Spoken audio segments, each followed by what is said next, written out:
Hi guys! Ito yung cafe na pinatayo ni Yorme dito sa malapit sa City Hall. Dati wala nito. So ngayon meron siyang ganito. So kung gusto niyo maglibang-libang dito, pwede kayong bumisita.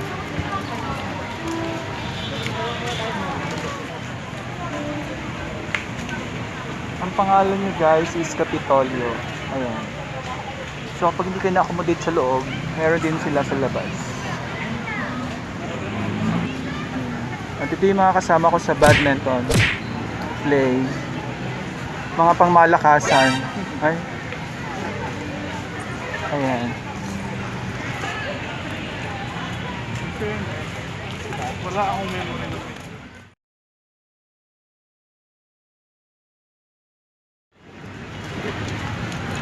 Ito guys yung likod ng Andres Bonifacius Shrine na malapit sa City Hall. Yung City Hall guys, nandun lang siya. So as you can see, meron siyang mga ganito. Mag-ingat tayo, dumistansya ng 1 metro. So madami ng mga bata. Tapos ginagawa na rin yung part na yon. Nilalagyan na rin nila ng marble ba ang tawag dyan.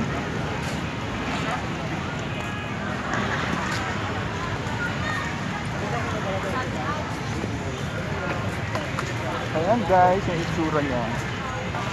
Tapos andun yung ating City Hall. Tapos ayan yung mga kasama ko.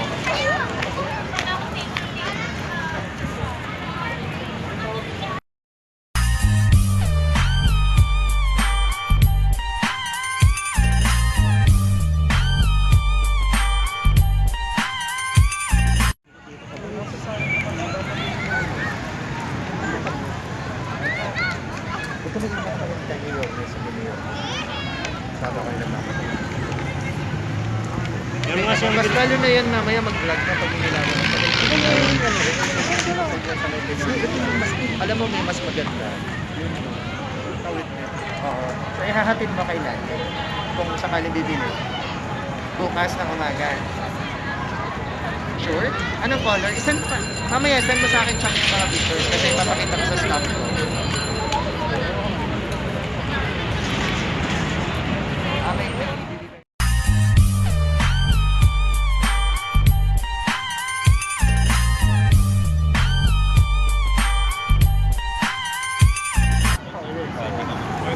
Hi guys!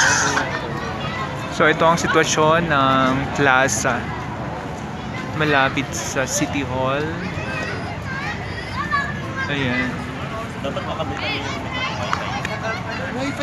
Ganon karaming tao dito ngayong gabi. At maraming tao ang namamasyal. Ayan yung City Hall. Ayos kayo, naglalag na naman. Maraming mga namamasyal.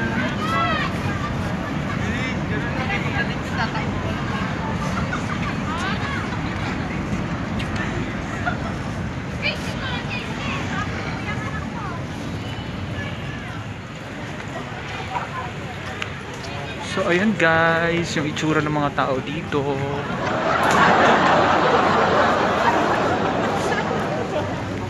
Ito yung pasyalan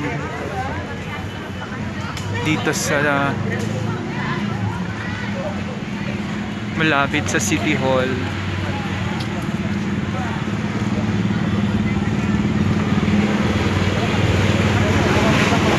Parang normal na. Ang daming mga tao. Ayan yung LRT. Oh, diba? Lakas maka Dubai. Meron silang mga palm tree. Ayan. Super dami ng mga tao. Ayan ang City Hall. Kasama mga bata, mga pamilya. Ayan ang SM Manila. Sa likod naman. Yun lang guys, kung kayo maliligaw dito sa garden malapit sa City Hall, ito yung makikita nyo ang itsura nyo ngayon. Ayun na yung SM Manila. Pero kahit ano pa pamamasyal nyo, always wear your face shield at saka face mask para sure pa rin. Stay safe guys.